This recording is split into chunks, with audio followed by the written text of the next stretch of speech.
Olá, o meu nome é José Barbosa, eu sou capitão, jogador e capitão do Oliveirense Basquetebol e portanto venho falar aqui um pouco hoje da leitura, sobre o que é ler para mim.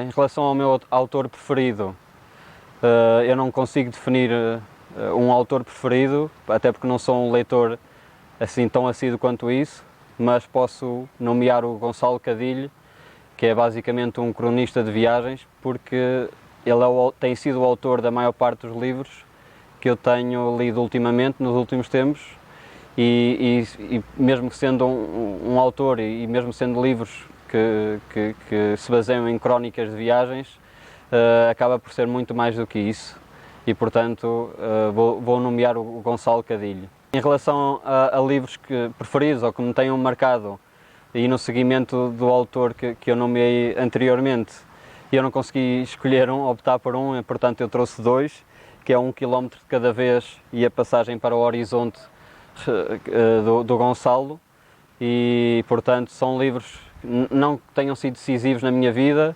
mas que me tenham marcado de alguma forma, porque acompanharam ali uma mudança da minha forma de ver as coisas, da minha mentalidade, e como isso é um processo longo e não é só baseado numa coisa exclusivamente, estas pequenas leituras, estes pequenos livros acabam por ajudar nessa mudança de paradigma, e portanto eu nomeei estes dois porque foram os dois primeiros que eu li dele, quase consecutivamente, e foram bastante importantes para mim. Este parágrafo é do livro Passagem para o Horizonte e portanto diz assim: na linguagem popular, encruzilhada costuma ser sinónimo de indecisão.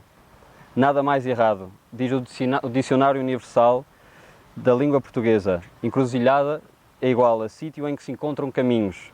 E eu acrescento, sítio onde se encontram momentos, uns que sobem e aumentam, outros que descem e definham.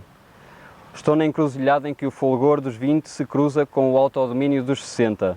Já não tenho o completo fulgor dos 20 e ainda não tenho o completo autodomínio dos 60. Afastam-se as energias incontroladas da juventude, aproximam-se as calmas contemplativas da velhice. Estou no equilíbrio entre as duas.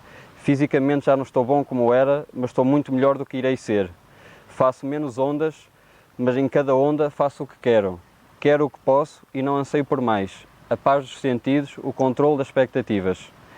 E portanto isto diz muito também porque eu encontro, não já com a juventude dos 20, porque a caminho já para os 30, e para quem tem uma carreira como a minha, que é uma carreira curta de desportista, as coisas são mais aceleradas, e portanto, não estando no início, mas também vendo ainda muita vida pela frente, identifico-me bastante com a forma dele ver não só as viagens em si, mas também a vida no geral.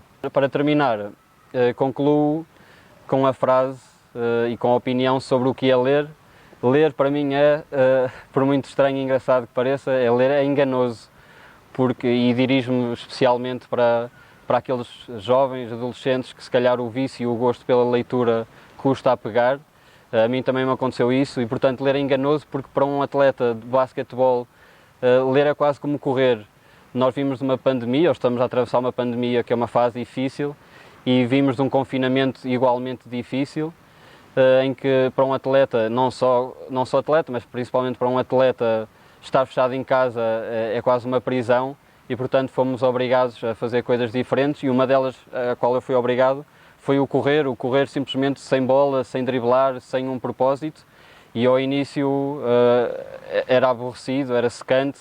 O correr para mim foi bastante difícil e acaba por ser um pouco uma leitura. Só que à medida que se vai correndo um dia, duas semanas seguidas, porque queremos manter a forma, acabamos por nos automotivar, por encontrar desafios, e acabamos por ficar apaixonados pela corrida. Daí haver tantos corredores que se encontram pela rua, felizmente aqui em Oliveira, onde se pratica muito desporto, e a leitura acaba por ser um pouco o mesmo. O primeiro livro se calhar não é o dos melhores, o segundo também não, mas à medida que se vai lendo, acaba por se ganhar o gosto, ou até mesmo o vício pela leitura, e para aqueles a quem custa pegar esse vício, pensem dessa forma, deem uma oportunidade à leitura, porque tenho a certeza que não se vão arrepender. Obrigado.